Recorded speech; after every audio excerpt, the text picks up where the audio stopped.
And then last na siya hexadecimal to octal. So wala na to ni, so hexadecimal to octal daw. So natay example na to katong 65.4C 4C. Then mo ang octal niya is for 145.23 sa gikan sa hexa to octal. So it mo ni siya iya i-convert niya to binary form, then convert na po niya into 3. So mo niyang pamaagi. Be. Okay, gikuan gyud mo siya gitunga-tunga gyapon siya group into 3 gyapon pag-abot diri. Gikuha ang kuan gikan sa kuan 4, gikan sa 4 mga kuan, gikan sa 4 group niya for binary, and then gitunga na po gikuha ang uban gigroup into 3.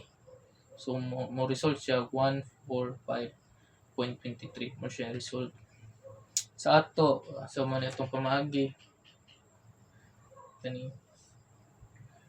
kuha na to kanang heksa na to, kuha na to siya heksa.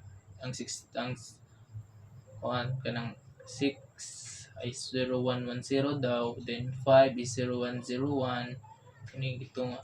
Then ang gikan sa tong heksa i-convert na to binary na pod, i-convert na to by step to follow the binary to octal. Kuha na to 01 na 1001 and 10. So gitunga ra to, gigroup na to into 3 lang siya. Okay, diba 3 groups. Okay, bali ang diba ang octal to binary is convert into 3 bit 3 via. So nanang natingnan mo nang na 1 ni dire 1 is nagya man siya imaginary na 0. Ni dire na siya imaginary na 0. So ang 001 daw is 1. And then ang 100 is 4. And then 101 5 din point upod. So mo gyapon ang result 1.145.3. So wala lang niya give appeal adiri ang 0. So kita atong gi-appeal na kuan sa 0. So mura gyapon na siya. And then pag convert na ani, so therefore to daw kuan 65.40 the 4C is equal to daw to 0110 in octal. So ASCII to be 64 na ta. So ikalimang example na to. What is base 64 font? So ang base 64 daw is transform binary data into standard.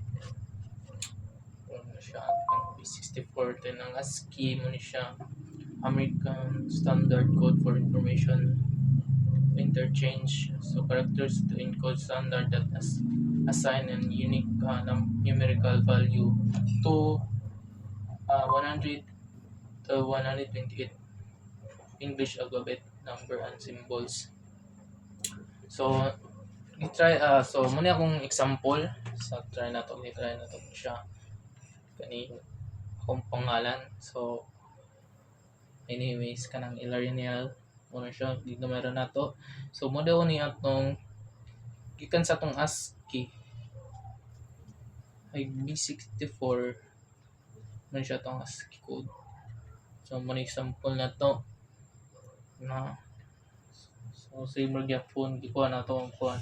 Kaya di ba ang sa natay katong ASCII table mo mong to.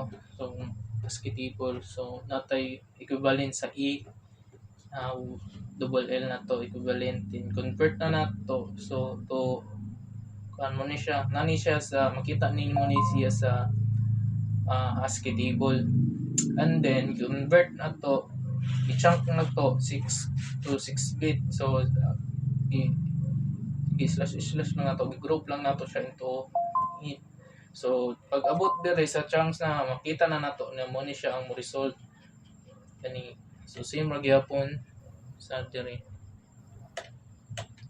So base 64 to kuan mo gyapon So unlock. So kani daw siya is unlock daw ang kuan pasabot.